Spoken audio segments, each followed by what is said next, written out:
Dans un quartier chic d'Abidjan, pas loin des villas avec chiens de garde et caméra 360, il y a une maison. Pas une villa. Pas un duplex. Une maison. Simple. Tranquille. Mais chaque fois qu'un pauvre y entre, il ressort riche. Et quand je dis riche, je parle pas de je me suis acheté un nouveau téléphone. Non. Je parle de je fais mes courses chez Louis Vuitton, je prends l'avion pour aller chercher du pain à Paris, ma clim a une clim. Mais voilà. Il y a un petit détail. Une petite clause que personne ne lit. Tu peux devenir riche. Mais tu ne sors plus jamais de la maison. Oui oui. T'as l'argent, les bijoux, le frigo plein. Mais la porte? Elle te regarde, elle te juge, mais elle reste fermée. L'histoire a commencé avec un gars qu'on appelait Doumbia. Un débrouillard, comme on en croise à chaque feu rouge. Il vendait des mouchoirs et des chargeurs, version chinoise. Jusqu'au jour où, sous une pluie qui sentait les problèmes, il a trouvé un téléphone par terre. Un vieux modèle, avec un seul numéro enregistré, maison. Curieux comme un enfant qui sait qu'il va faire une bêtise, il a appelé. Une voix grave lui a dit. Viens seul. Rue des Acacias. Portail noir. Si tu veux changer ta vie. Il a hésité. Puis il s'est dit. Pire que ma vie actuelle? Pas possible. Erreur de débutant. Il a trouvé la maison. Portail noir. Pas de sonnette. Mais dès qu'il a posé la main sur la poignée, le portail s'est ouvert tout seul. Comme si la maison l'attendait. Il est entré. Et là. Silence. Pas un bruit. Pas de gardien, pas de concierge. Mais dans le salon, posé sur une table en verre, un sac. Un sac Louis Vuitton. Pas les faux de Trecqueville. Le vrai. Le pur. Rempli de billets neufs. Et à côté, une carte. Juste une phrase. Bienvenue. Tu es chez toi.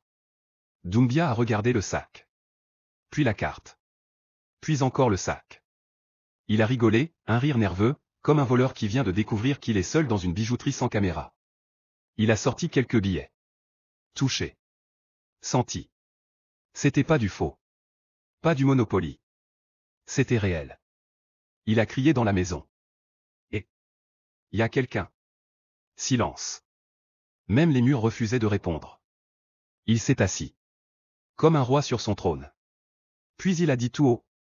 Seigneur, si c'est un piège, au moins tu as mis le confort dedans. Le frigo était rempli.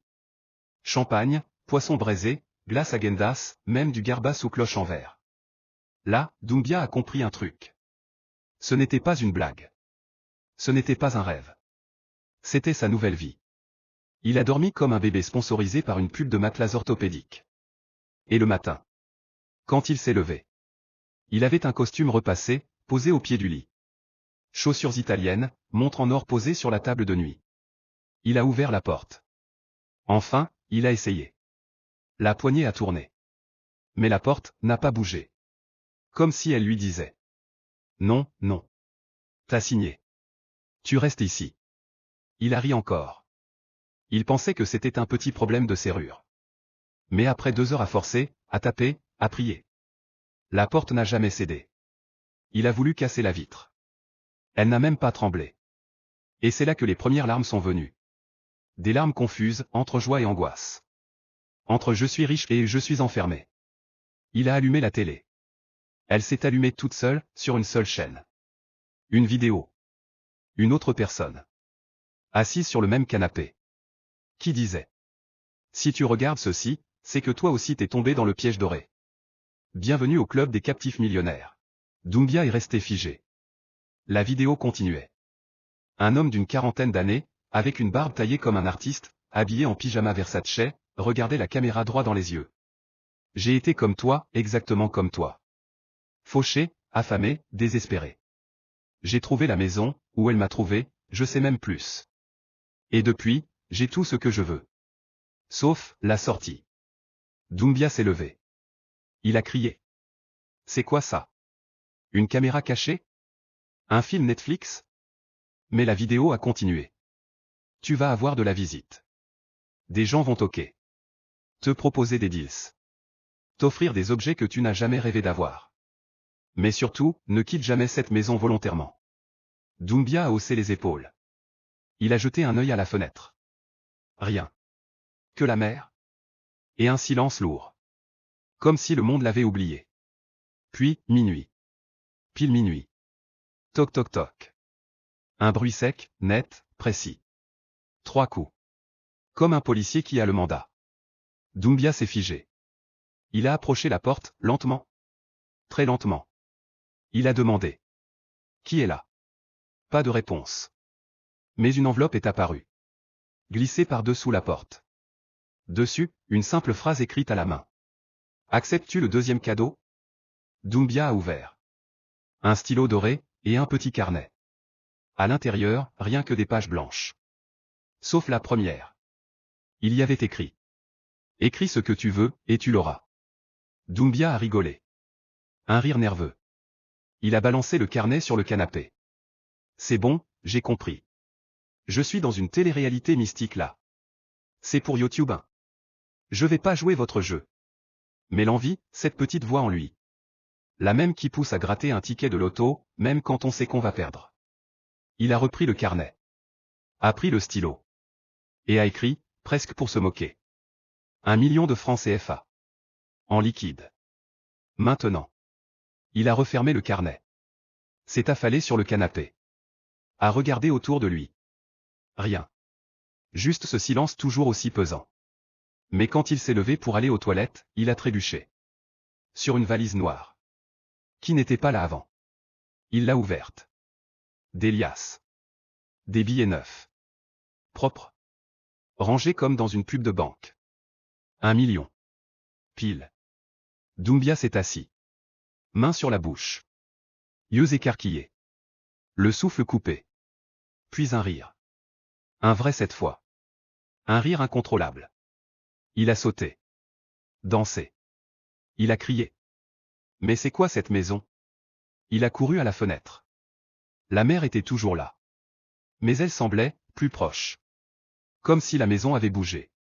Et puis une pensée l'a traversé. Et si j'écrivais autre chose? Alors il a repris le carnet. Et il a écrit. Une Rolex en or, des vêtements de luxe, et une Mercedes noire toute neuve. Il a même ajouté. Et que tout ça m'attende dans le garage. Il a souri. Fier. Un peu trop excité même. Mais quand il a ouvert la porte du garage. La Mercedes était là. L'intérieur brillait. Une montre en or posée sur le siège. Et un dressing flambant neuf contre le mur. C'est là que Doumbia a compris.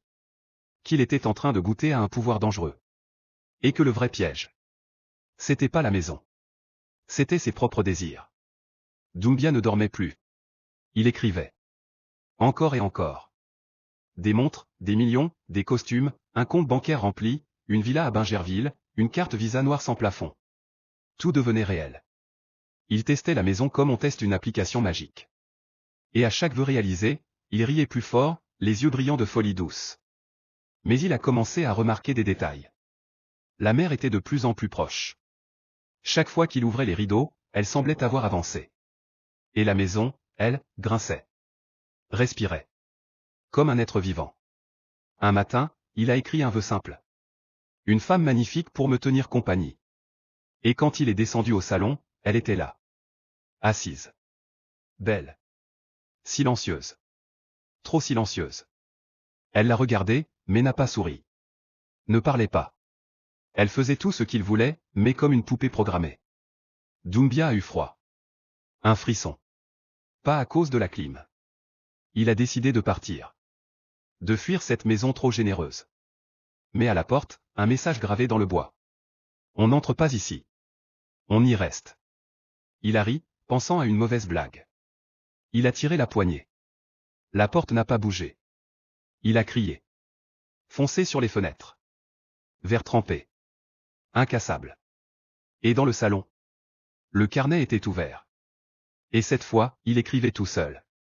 Des phrases apparaissaient lentement. Je veux rester ici. Je suis heureux. Je suis riche. Je ne veux plus sortir. Jamais. Doumbia a hurlé.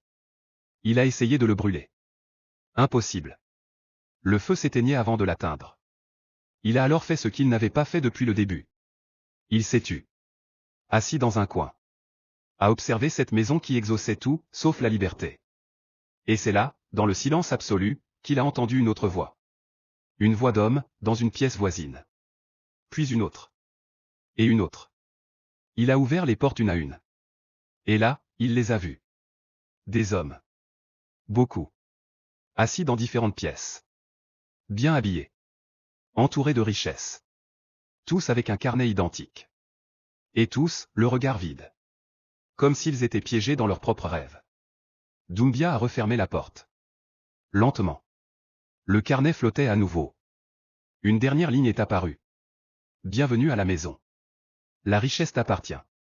Ta liberté, on l'a déjà vendue.